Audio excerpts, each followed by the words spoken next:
നമ്മുടെ സംസ്ഥാനം കണ്ടുകൊണ്ടിരിക്കുന്നത് വലിയ വലിയ കളികളാണ് ഇപ്പോൾ കണ്ടുകൊണ്ടിരിക്കുന്നത്.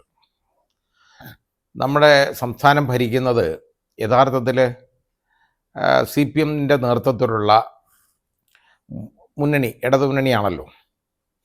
നേതൃത്വം CPMനാണ്, കൂടുതൽ MLA അവർക്കാണ്, മന്ത്രിമാർക്ക് അവർക്കാണ്, ഇതൊക്കെയാണ്. അതേപോലെ തന്നെയാണ് CPIക്കാണെന്നുണ്ടെങ്കിൽ CPI അതിലെ രണ്ടാമത്തെ ഘടകകക്ഷി എന്ന് നമുക്ക് പറയാം. അതായത് ഏറ്റവും വലിയ ഘടകകക്ഷി എന്ന് തന്നെ പറയാം. കാര്യം CPM കഴിഞ്ഞാൽ അവർക്ക് 16 MLA-മാരും 4 മന്ത്രിമാരും ഉണ്ട്. മന്ത്രിസഭയിൽ യഥാർത്ഥത്തിൽ രണ്ടാം സ്ഥാനം എന്ന് പറയുന്നത് CPIയുടെ മന്ത്രി, റവന്യൂ മന്ത്രി ശ്രീ രാജനാണ് എന്ന് നമുക്ക് അങ്ങനെയാണ് കണക്കൂട്ടുന്നത് അങ്ങനെയാണ്. അപ്പോൾ ഈ കഴിഞ്ഞ മന്ത്രിസഭാ യോഗത്തിൽ ശ്രീ രാജൻ ഒരു ചോദ്യം ഉന്നയിച്ചു. ഇങ്ങനെ നമ്മൾ PM ശ്രീ പദ്ധതി നടപ്പാക്കുന്നു എന്ന് പറയുന്ന ഒരു വാർത്ത വരുന്നുണ്ട്. അങ്ങനെ പറഞ്ഞു കേൾക്കുന്നു, കാരണം ഇവരെ അറിയിച്ചിട്ടില്ലല്ലോ. അങ്ങനെ ഒരു വാർത്ത വരുന്നുണ്ട്, അത് ശരിയാണോ എന്ന് ചോദിച്ചു. ഉടനെ നമ്മുടെ മുഖ്യമന്ത്രി അടുത്ത അജണ്ട എടുക്കുക, തീർന്നു എന്ന് പറഞ്ഞാൽ പോടാവില്ലെന്ന്. ഇതാണ് അർത്ഥം, അതിൻ്റെ അർത്ഥം മലയാളത്തിൽ പറഞ്ഞാൽ അതാണ്. അടുത്ത അജണ്ട എടുത്തു. എന്നാൽ ഇയാൾ ഈ അടുത്ത അജണ്ടയും കൊണ്ടിരുന്നു എന്ന് പറഞ്ഞ് ഞങ്ങൾക്ക് സൗകര്യമില്ല ഇരിക്കാനെന്ന് പറഞ്ഞ് ഇവർക്ക് ഇറങ്ങിപ്പോണ്ടേ. അങ്ങനെ പോയൊന്നുമില്ല. കാരണം ഇവരെ എന്ത് പറഞ്ഞാലും ഇവരവിടെ ഇരുന്നോളും എന്നുള്ളത് നമ്മുടെ ബഹുമുഖ്യമന്ത്രിക്ക് അറിയാം. കാരണം CPI എന്ന് പറഞ്ഞാൽ അതിനു വേണ്ടിയുള്ളതാണ്. തിരുത്തൽ ശക്തിയല്ലേ ഇവരെന്തോ തിരുത്തുന്നെന്നുള്ളതിനെ കുറിച്ച് എനിക്കറിയാൻ വയ്യ. അവസാനം ഇപ്പോൾ ഇന്ന് ഇങ്ങനെ 2 യോഗങ്ങളാണ് തിരുവനന്തപുരത്ത് നടന്നത്. ഒന്ന് CPIയുടെ സംസ്ഥാന കമ്മിറ്റി ചേർന്നു, അതേപോലെ തന്നെ CPMൻ്റെയും കമ്മിറ്റി ചേർന്നു. ഇതെല്ലാം കഴിഞ്ഞതിന് ശേഷം 2 പേരുടെ പ്രസ്താവനകളും വന്നു. 2 പേരുടെ അല്ല, യഥാർത്ഥത്തിൽ 3 പേരുടെ പ്രസ്താവനകൾ. ഒന്നാമത്തെ പ്രസ്താവന വന്നേക്കുന്നത് നമ്മുടെ ബഹുമാനപ്പെട്ട വിദ്യാഭ്യാസ മന്ത്രി ശിവൻകുട്ടിയുടെയാണ്. രണ്ടാമത്തെ പ്രസ്താവന സഖാവ് MV ഗോവിന്ദൻ്റെതാണ്. മൂന്നാമത്തെ പ്രസ്താവന വന്നത് എല്ലാവരും കാത്തിരുന്ന് ബിനോയ് വിശ്വത്തിൻ്റെയാണ്, CPIയുടെ. അപ്പോൾ എല്ലാവരും കാത്തിരുന്നു. പത്രക്കാരൊക്കെ അങ്ങ് വളരെ ആഹ്ലാദിച്ച് വളരെ ഉത്സാഹത്തോടു കൂടി നിൽക്കുകയാണ്. പത്രക്കാരും മാധ്യമങ്ങളും എല്ലാം ഇങ്ങനെ ക്യാമറയൊക്കെ ആയിട്ട് നിൽക്കുകയാണ്. CPI, അതായത് CPIയുടെ ഇത് യോഗം കഴിഞ്ഞതിന് ശേഷം വരുന്ന തീരുമാനം എന്താണെന്ന് അറിയാൻ. അപ്പോൾ എല്ലാവരും പറഞ്ഞു പൊട്ടും, ഇപ്പോൾ പൊട്ടാൻ പോവാണ്, ഇനിയിലെ പൊട്ടിക്കും, ഇപ്പം പൊട്ടും. പക്ഷേ പൊട്ടിയില്ല, ചീറ്റിപ്പോയി. അതാണ് നടന്നത്, ഞാൻ കണ്ടത്. അതിൻ്റെ കാരണം ഇതേപോലെ മന്ത്രിമാർക്കെതിരെയുള്ള പെരുമാറ്റമൊക്കെ ഉണ്ടായിക്കഴിഞ്ഞപ്പോൾ അവസാനം ഞാനതിനകത്ത് മറ്റേതിലെ രസകരമായിട്ട് എനിക്ക് തോന്നിയത് ബിനോയ് വിശ്വത്തിൻ്റെ പത്രസമ്മേളനമാണ്. അത് മുഴുവൻ കാണാനിടയായി. കണ്ടു കഴിഞ്ഞപ്പോഴാണ് എനിക്ക് അത് കണ്ടുകൊണ്ടിരുന്നപ്പം തന്നെ ഇറക്കത്ത് സൈക്കിൾ ചവിട്ടത്തില്ലേ, ആ ഒരു ഓർമ്മ എനിക്ക് വന്നത്. നമ്മൾ ഇറക്കത്തോട്ട് സൈക്കിൾ ഇങ്ങനെ പോകുമ്പോൾ ചവിട്ടേണ്ട കാര്യമില്ല, സൈക്കിൾ അങ്ങ് പോകും. അപ്പം പിന്നെ ഒരു ചുമ്മാ ഇരുന്നിട്ട് കാലിങ്ങനെ പുറകോട്ടാക്കി സൂഹിക്കുന്ന ഒരു പരിപാടിയുണ്ട്. അത് തന്നെ നടന്നത്. ഇറക്കത്ത് സൈക്കിൾ ചവിട്ടുന്ന രീതിയിലുള്ളതായിരുന്നു അദ്ദേഹത്തിൻ്റെ ആ പ്രസ്താവന. ഇത് മുന്നണി മര്യാദ ലംഘിച്ചിരിക്കുകയാണ്. കാര്യം എന്താണെന്നറിയോ, ഇത് 2 മന്ത്രിസഭാ യോഗങ്ങളിലും ഈ PM ശ്രീ പദ്ധതിയെ ഘോരം എതിർത്തു CPI. അപ്പോൾ അത് ഇടതുമുന്നണി ചർച്ച ചെയ്ത് തീരുമാനിക്കാമെന്ന് മുഖ്യമന്ത്രി പറഞ്ഞതായിട്ടാണ് പറയുന്നത്. ഞാൻ കേട്ടിട്ടില്ല, ഇങ്ങനെ പറഞ്ഞു കേൾക്കുന്നു. അപ്പോൾ ഇവരും നോക്കിയിരുന്നു. പക്ഷേ ഇവർക്ക് മനസ്സിലായി ഇത് ഒപ്പിടാൻ പോകുന്നെന്ന്. അങ്ങനെ അതുകൊണ്ടാണല്ലോ രാജൻ ചോദിച്ചത് ഒപ്പിടുന്നെന്ന്. നമ്മുടെ റവന്യൂ മന്ത്രി രാജൻ ഇങ്ങനെ ചോദിച്ചു, ഇങ്ങനെ പറഞ്ഞു കേൾക്കുന്നെന്ന്. കാരണം ഇവർക്ക് ഇങ്ങനല്ലേ അറിയാവുള്ളൂ, ഇത് മന്ത്രിസഭയിലൊന്നും ചർച്ച ചെയ്തില്ലല്ലോ. അപ്പോൾ ഇടതുമുന്നണി ചർച്ചയില്ല, മന്ത്രിസഭ ചർച്ചയില്ല, തീരുമാനം പിന്നെ ആരുടേതാ? നമ്മുടെ ബഹുമുഖ്യമന്ത്രിയുടെ. അതിൻ്റെ കാരണം എന്താണ്? CPM എന്ന് പറയുന്നത് ഇന്ന് മുഖ്യമന്ത്രിയാണ് നമ്മുടെ, അല്ല വേറെ ആരുമല്ല. അതേപോലെ തന്നെ ഇന്നത്തെ ഭരണ സംവിധാനം എന്ന് പറയുന്നതും അദ്ദേഹമാണ്. അല്ല വേറെ ആരുമില്ല. ഇവരൊക്കെ ഇങ്ങനെ മന്ത്രിമാരെന്നുള്ള പേരും ഒക്കെ ആയിട്ട് നടക്കാം. അവർക്ക് കാറുണ്ട്, സൗകര്യമുണ്ട്, എല്ലാം ഉണ്ട്, എല്ലാം ശരിയാണ്. അതും കൊണ്ട് ഇരുന്നോണം മര്യാദയ്ക്ക് ഇരിക്കുന്നെങ്കിൽ, ഇല്ലെങ്കിൽ ഇറങ്ങി പോക്കോണം എന്നുള്ള ധാർഷ്ട്യമാണ് ഇവിടെ കാണുന്നത്. അല്ലെങ്കിൽ ഏതെങ്കിലും മുന്നണി മന്ത്രിസഭയിൽ ഇതുപോലുള്ളൊരു കാര്യം സംഭവിക്കുമോ? ഇത് ഞാൻ ആദ്യമായിട്ടാണ് ഇങ്ങനെ കേൾക്കുന്നത്. പക്ഷേ മുമ്പ് ഇതുപോലെ തന്നെ CPI ഇതേപോലെ തന്നെ ഒരിക്കൽ ഒരു നടപടി എടുത്തിരുന്നു. CPIയുടെ അന്ന് മന്ത്രിമാർ 4 മന്ത്രിമാരും അവർ മന്ത്രിസഭാ യോഗത്തിൽ പങ്കെടുത്തില്ല. അവരവിടെ ഉണ്ടായിരുന്നു. എന്നിട്ട് നമ്മുടെ അന്നത്തെ ശ്രീ ചന്ദ്രശേഖരൻ നായരുടെ മുറിയിൽ അവർ കയറിയിരുന്നു. അവർ പോയില്ല. അതിൻ്റെ കാരണം എന്തെന്നറിയാമോ? NCP മന്ത്രിയായിരുന്ന തോമസ് ചാണ്ടിക്കെതിരെ വന്ന വലിയ അലിഗേഷൻസാണ് വന്നത്, ഒരുപാട് വന്നല്ലോ. അപ്പോൾ അത് അയാളെ രാജിവെപ്പിക്കണം എന്നുള്ളത് പറഞ്ഞു അവസാനം. അത് മുഖ്യമന്ത്രിയുടെ വളരെ വേണ്ടപ്പെട്ടവനായതുകൊണ്ട് ഇത് അനങ്ങിയില്ല. അപ്പോൾ ഇവരിത് പോകായിരുന്നു. അവസാനം വേറെ നിവൃത്തിയില്ലാതെ തോമസ് ചാണ്ടി രാജിവെക്കേണ്ടതായിട്ട് വന്നു. ഇതിപ്പോൾ ഇതിനകത്ത് ഞാൻ വിചാരിച്ചത് ഇപ്പോൾ ഇവർ മന്ത്രിസഭയിൽ നിന്ന് മന്ത്രിമാരെ പിൻവലിക്കും.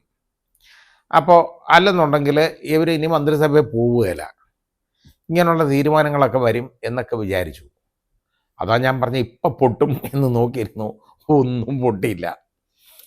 നീയൊക്കെ പോന്നെങ്കിൽ ഇതിൻ്റെയൊക്കെ പോക്കിന് പോടാവേ എന്നുള്ള രീതിയിലാണ് രാജാവ് പെരുമാറുന്നത്. അതാണ് നമ്മളിവിടെ കണ്ടുകൊണ്ടിരിക്കുന്നത്. രാജഭരണം തന്നെയല്ലേ. അപ്പോൾ ഇതിന് അത് കഴിഞ്ഞ് അപ്പോൾ ആദ്യത്തെ സമ്മേളനം ഞാൻ പറഞ്ഞില്ലേ, വാർത്താ സമ്മേളനം ശ്രീ വി ശിവൻകുട്ടിയുടേതായിരുന്നു. വി ശിവൻകുട്ടി ഏതാണ്ടൊക്കെ വിളിച്ചങ്ങ് പറഞ്ഞു, എഴുതി വെച്ചേക്കുന്ന കാര്യങ്ങളൊക്കെയാണ് ഏതാണ്ടൊക്കെ അങ്ങ് പറയുന്നുണ്ട്. എന്തോ പറയുന്നതെന്ന് അദ്ദേഹത്തിന് തന്നെ അറിയാമോ എന്ന് നമുക്ക് സംശയം വരും അത് കേട്ടാൽ. അവസാനം പത്രക്കാരുടെ ചോദ്യങ്ങളല്ലേ, ചോദിക്കുമ്പോൾ നിവൃത്തിയില്ലല്ലോ, മറുപടി പറയണ്ടേ. അപ്പോൾ പത്രക്കാർ അവർ മാധ്യമ പ്രവർത്തകർ ചോദിച്ചു, അത് ഇങ്ങനെ നേരത്തെ നിന്നുള്ള നയമാറ്റമല്ലേ, CPM എതിർത്തതല്ലേ ഇതിനെ? അപ്പോൾ PM ശ്രീ അല്ല അത് PM ശ്രീ അല്ല ഉള്ളൂ, NEP അല്ലല്ലോ എന്ന് പറഞ്ഞു. അല്ല അത് PM ശ്രീ എന്ന് പറയുന്നത് NEPയുടെ പൈലറ്റ് പ്രോജക്റ്റ് അല്ലേ, അതാണ് ഇത്. എനിക്കും ഇത് എതിർപ്പുണ്ടായിരുന്നു. പക്ഷേ നമ്മൾ ഈ കാലം മാറുകയല്ലേ, എന്നും അതുകൊണ്ടിരിക്കാൻ പറ്റുമോ? പണമല്ലേ പ്രശ്നം, നയമല്ലല്ലോ എന്നുള്ള രീതിയിലുള്ള വർത്തമാനമാണ് നമ്മുടെ സഖാവ് ശിവൻകുട്ടിയിൽ നിന്നും വന്നത്. രസകരമായ കാഴ്ചയായിരുന്നു കേട്ടോ. ഇത് കണ്ട് സമയം പോയി, അതുകൊണ്ടാണ് ഞാൻ താമസിച്ചു പോയത്. നമ്മുടെ സഖാവ് MV ഗോവിന്ദൻ്റെ വാർത്താ സമ്മേളനമാണ് എനിക്ക് വളരെ രസകരമായിട്ട് ഇതിൽ തോന്നിയത്. അദ്ദേഹം പറഞ്ഞൊരു കാര്യമുണ്ട് കേട്ടോ, വളരെ പ്രസക്തമായൊരു കാര്യം. നിങ്ങളൊക്കെ വിചാരിക്കുന്നത് എന്തുവാ, ഈ മുന്നണിയുടെ ഇടതുപക്ഷ മുന്നണിയുടെ നയങ്ങളൊക്കെ നടപ്പാക്കുന്നതാണോ ഈ മന്ത്രിസഭ എന്നാണോ വിചാരിച്ചേക്കുന്നത്? അതൊന്നുമല്ല എന്ന് പറഞ്ഞാൽ അദ്ദേഹം പറഞ്ഞ എന്താണെന്നറിയോ, ഇടതുപക്ഷ മുന്നണി പല അഭിപ്രായങ്ങളും ഒക്കെ കാണും, അതൊന്നും നടപ്പാക്കേണ്ട ബാധ്യതയൊന്നും ഈ മന്ത്രിസഭയ്ക്കൊന്നുമില്ല, ഈ ഗവൺമെൻറ്റിൻ്റെ അങ്ങനെയുള്ള ഗവൺമെൻറ് അല്ലത് എന്നുള്ള രീതിയാണ് പറഞ്ഞേക്കുന്നത്. ഈ മുന്നണിയുടെ നയങ്ങളൊക്കെ നടപ്പാക്കുന്നതാണോ ഈ ഗവൺമെൻറ് എന്നാണോ?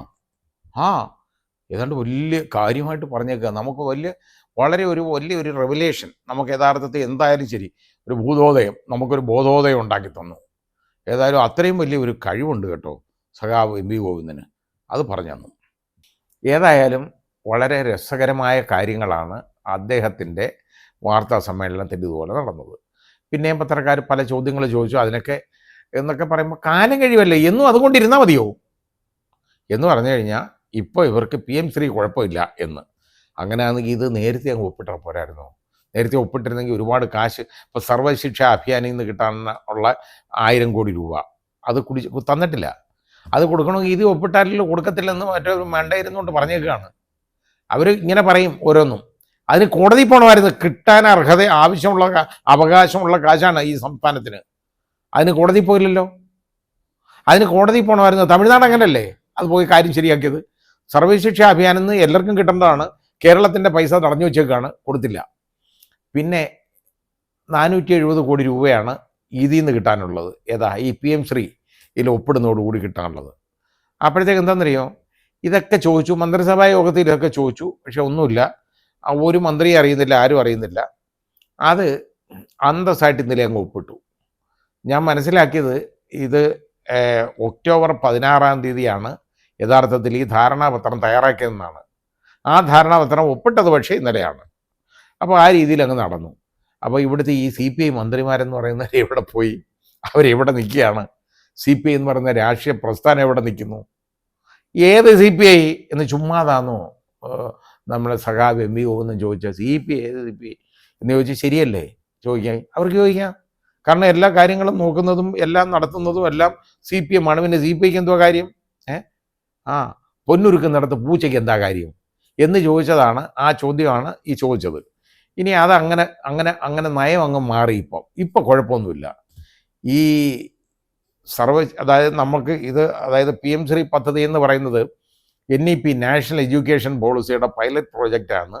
ആർക്കും അറിയാം.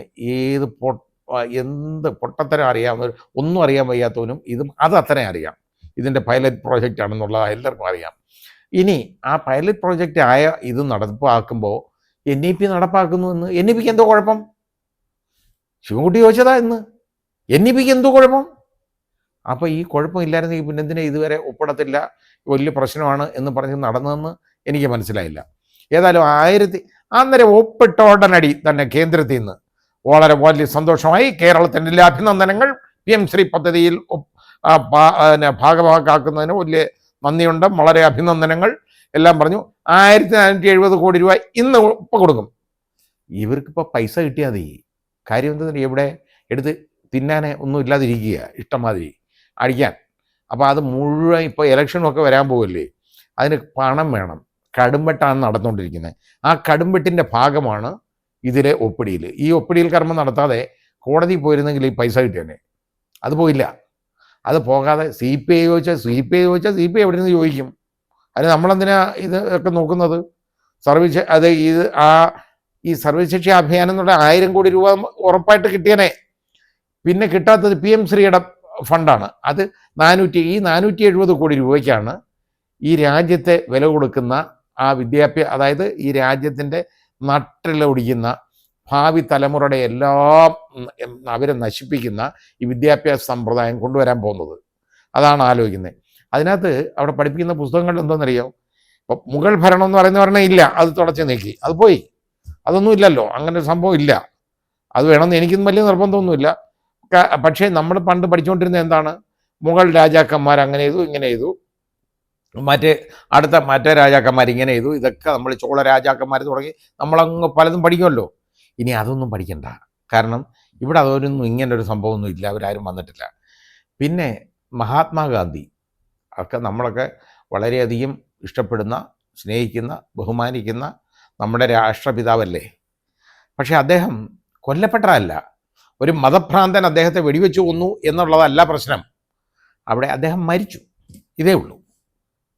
ഇത് ഗാന്ധി വധം പോലും അതിനകത്തില്ല, പഠിപ്പിക്കുന്നതിനകത്ത്. ഈ രീതിയിലുള്ള വിദ്യാഭ്യാസ സമ്പ്രദായമാണ് ഈ കൊണ്ടുവരുന്നത്, അടിച്ചേൽപ്പിക്കുന്നത്. അത് അടിച്ചേൽപ്പിക്കാൻ പാടില്ല എന്നൊരു നല്ല യഥാർത്ഥ ഒരു സ്റ്റാൻഡായിരുന്നു CPM എടുത്തുകൊണ്ടിരുന്നത്. പക്ഷേ അതിപ്പോൾ പെട്ടെന്ന് മാറി. കാര്യം എന്താ? നമ്മുടെ മുഖ്യമന്ത്രി നേരെ ഡൽഹിയിലൊന്ന് പോയി നമ്മുടെ പ്രധാനമന്ത്രിയെ സന്ദർശിച്ചു. രണ്ടുപേരും കൈ കൊടുത്ത് അസ്സലാമലൈക്കും പറഞ്ഞ് പിരിഞ്ഞു. പറഞ്ഞ് പിരിഞ്ഞു കഴിഞ്ഞപ്പോൾ സംഭവം തീരുമാനമായെന്തോന്നറിയാമോ? ഇതാണ്. അതല്ലേ ഇത് ഉടനടി ഒപ്പിട്ട അന്നേരം പണമല്ലേ? പണമാ വേണ്ടി, നയമല്ല. ഇപ്പം പണമാണ് പ്രധാനം. അതായി വന്നേക്കുന്നത്. അതെന്തായാലും കിട്ടാനുള്ളത് കിട്ടി.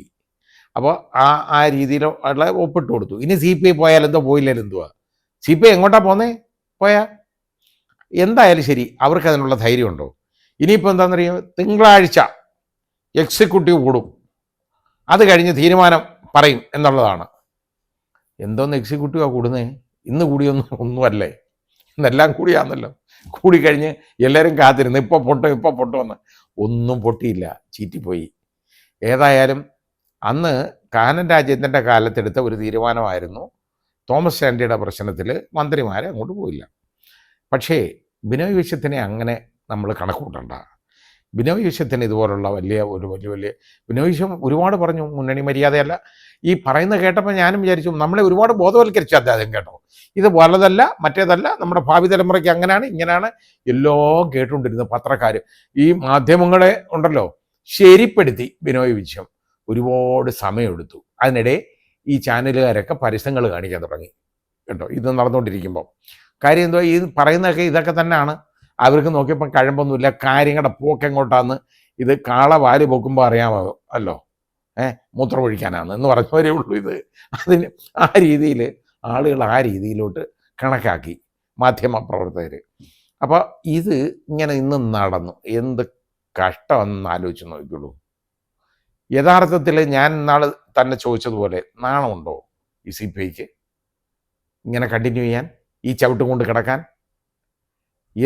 എന്തുമാത്രം മര്യാദകേടാണ് കാണിക്കുന്നത്. 16 MLA-മാരുള്ള ഒരു കക്ഷിയാണ് ഇത്. അവർക്ക് 4 മന്ത്രിമാർ 4 പേരുണ്ട്. ഇത്രയും ഉള്ള ഈ പാർട്ടി, ഈ രാഷ്ട്രീയ പ്രസ്ഥാനത്തിനോടാണോ ഈ രീതിയിലുള്ള ഒരു അവമതിപ്പ് കാണിക്കേണ്ടത്, അവരെ ഇതുപോലെ തള്ളിക്കളയേണ്ടത്? അത് ശ്രീ പിണറായി വിജയൻ ഒന്നും മനസ്സിലാക്കണം. നിങ്ങൾ ഈ രാജാവൊന്നുമല്ല ഈ രീതിയിൽ ഇതുപോലെ പെരുമാറാൻ. ഇവരെയൊക്കെ മന്ത്രിസഭയൊക്കെ ഇരുട്ടിൽ നിർത്തിക്കൊണ്ടെന്നാണ്. മറ്റ് മന്ത്രിമാർക്കൊന്നും വലിയ കാര്യമൊന്നുമില്ല. നിങ്ങളുടെ CPM-ൻ്റെ മന്ത്രിമാരൊന്നും മിണ്ടത്തില്ല. അതൊക്കെ നിങ്ങളുടെ ആജ്ഞാനുവർത്തികളെ തന്നെയല്ലേ ഇത് കൊണ്ടുവച്ചേക്കുന്നത്. അവരാരും ഒന്നും ചോദിക്കുകയില്ല, അതൊന്നും പ്രശ്നമില്ല. പക്ഷേ CPI-യുടെ മന്ത്രിമാരെന്ന് പറയുന്നവർക്ക് ഒരു വിലയുണ്ടായിരുന്നു. അത് ഈ മന്ത്രിമാർ തന്നെ കളഞ്ഞു കുടിച്ചു. അടുത്ത അജണ്ട ഇറങ്ങാൻ പറയുമ്പം ഇയാൾ അജണ്ടയെ കൊണ്ടിരുന്നു, ഞങ്ങൾ പോവുക, ഇനി അത് ഈ ചോദ്യത്തിന് ഉത്തരം പറയുമ്പം വരാം എന്ന് പറഞ്ഞ് ഇറങ്ങിപ്പോകാൻ ഒക്കത്തില്ലായിരുന്നു ഇവർക്ക്. അതിനുള്ള ധൈര്യമില്ല, നട്ടല്ലില്ല. അതാണ് പ്രശ്നം. പോയാൽ എങ്ങോട്ട് പോവും എന്നുള്ള പേടിയാണ്. ധൈര്യമായിട്ട് നിങ്ങൾ എന്തിനിങ്ങനെ ചവിട്ടും തുപ്പും കേട്ട് കൊണ്ടുകൊണ്ട് കിടക്കുന്നു? അത് ചിന്തിക്കണം, അന്തസ്സായിട്ട് പെരുമാറണം. നിങ്ങൾ ജനങ്ങൾക്ക് വേണ്ടി പെരുമാറേണ്ടവരാണ് ഈ രാഷ്ട്രീയ പ്രസ്ഥാനം. CPI എന്ന് പറയുന്നത് എനിക്ക് വളരെ ഇഷ്ടപ്പെട്ട ഒരു രാഷ്ട്രീയ പ്രസ്ഥാനമായിരുന്നു ഈ അടുത്ത കാലം വരെ. പക്ഷേ ഇപ്പോൾ എനിക്ക് അങ്ങനൊരു ധാരണ അതിനെക്കുറിച്ചില്ല കേട്ടോ. ചിന്തിക്കുക.